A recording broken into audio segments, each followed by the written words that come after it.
Welcome to the Revenue Cycle Rundown with Keybridge Medical Revenue Care. Our live show features respected industry experts that will take us on a deeper dive into today's hottest rev cycle topics. We're glad you're here for the rundown. Let's get started.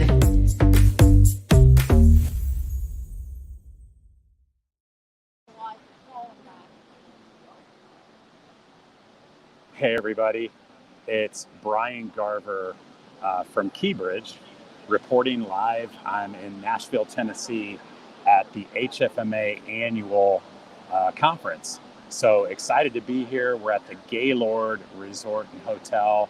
It's got Opryland, right outside of here. So just a fabulous venue. And the buzz has been incredible. That's one of the most exciting things maybe about this year's event. Susan McDonald's also joining me. She's here. I know Kayla Howell, I believe, is out there in the audience too, and she might be chiming in and commenting as well. And then Robin King from Keybridge is also here. So we've got a pretty good crew from Keybridge here at the event.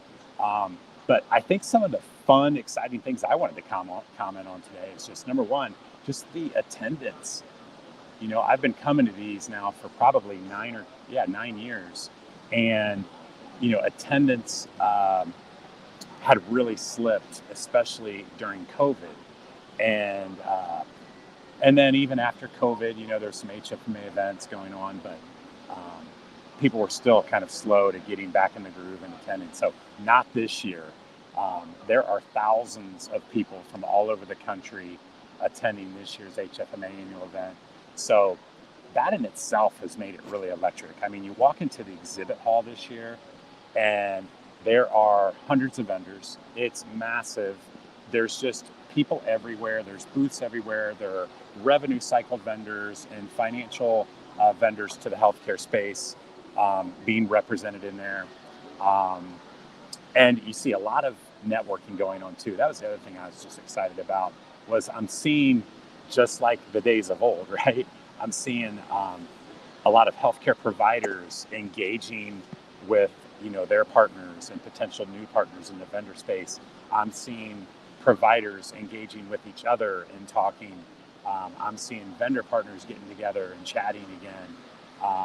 So it's been nonstop. I mean, I've just really been excited about all the activity.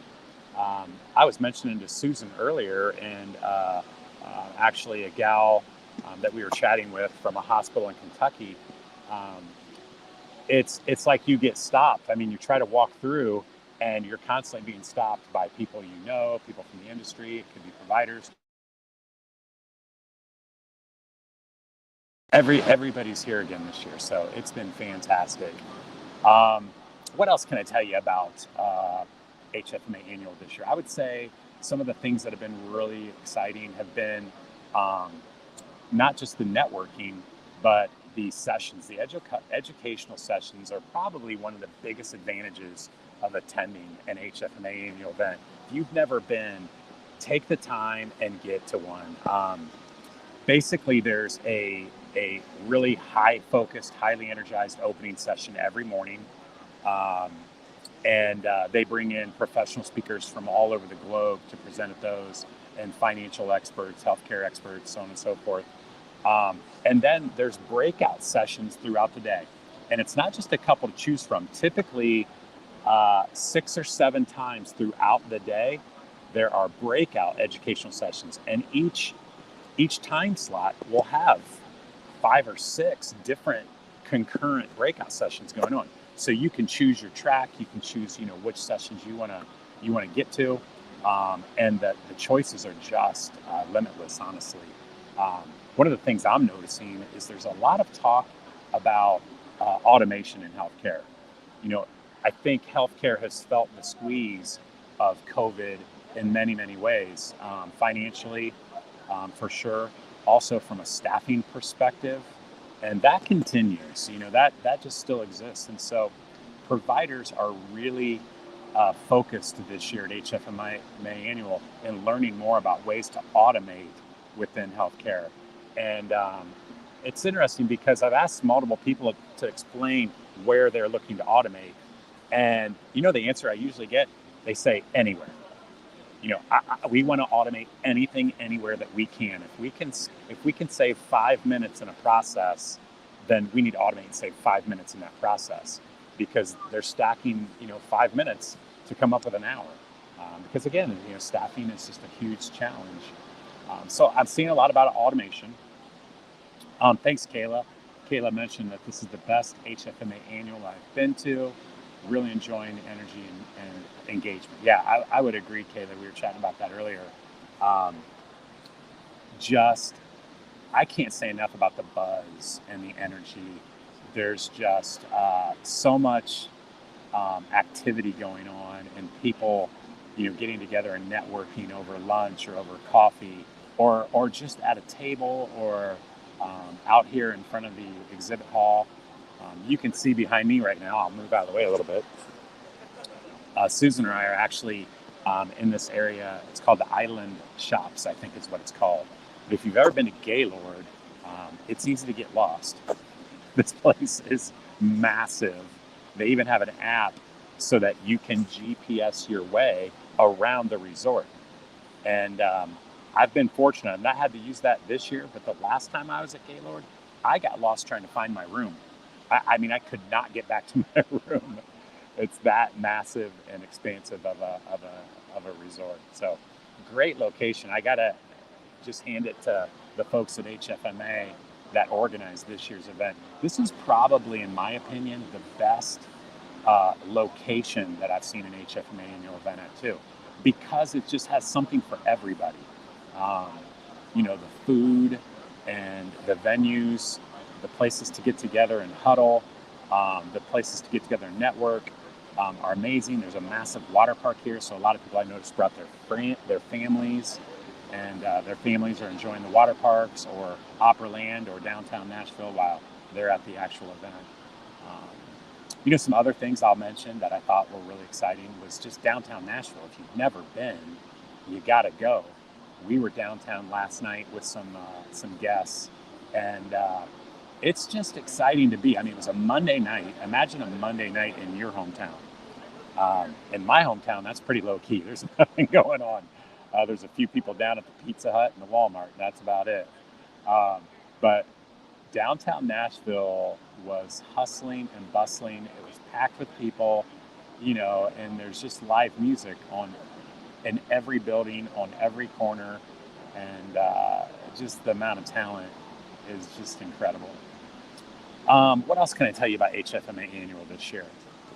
I think I mentioned a little bit before we wrap here that attendance is way up. I haven't got the official numbers, but attendance from healthcare providers throughout the U.S. is significantly up. And when the providers are here, the vendors come, right? The vendors will be here too, and getting out their checkbook and making sure that they're sponsoring events and, participating that way too, to support, these types of things. Other than that, I just was excited to get on today, report live from HFMA Annual in Nashville, and just share the excitement. Again, if you've not been to an HFMA Annual event, make it a priority. Next year, it's going to be in Vegas. So we all love Las Vegas. I already mentioned it to my wife. I'm like, okay, clear this on your schedule, because she'll want to go. She loves Las Vegas too. It's the same week as this week. I think it's like June 25th, 26th, 27th, give or take a day. I don't have the exact dates to quote to you right now, but about the same week, but 2024 in Las Vegas. So with that, I'm going to let you guys go. I'm excited that you joined us today on the Revenue Cycle Rundown. This is a LinkedIn Live event that we do typically quarterly. So expect to always see KeyBridge hopping on for our LinkedIn Live event once a quarter, sharing with you industry news, what's happening in the world of Revenue Cycle, what we're up to as an organization, which, that kind of brings me to a point too I'll close with. One of the things I've talked to a lot of organizations about over the last 2 days is what's going on, with the hybrid work environment. Are people going back to the office? Are they not? Are they trying to figure out a way to make that work? Because it has its pros and cons, and we're all experiencing that. But I think even just this event, face-to-face event, represents that, the industry is alive and well, and people are coming out and, really re-engaging again like we used to. So with that, I'm gonna let you go. I wish everybody a great day out there. Enjoy your summer, and the Keybridge LinkedIn Live event will happen again in the third quarter. So take care, folks, and enjoy your day, enjoy your week. See ya.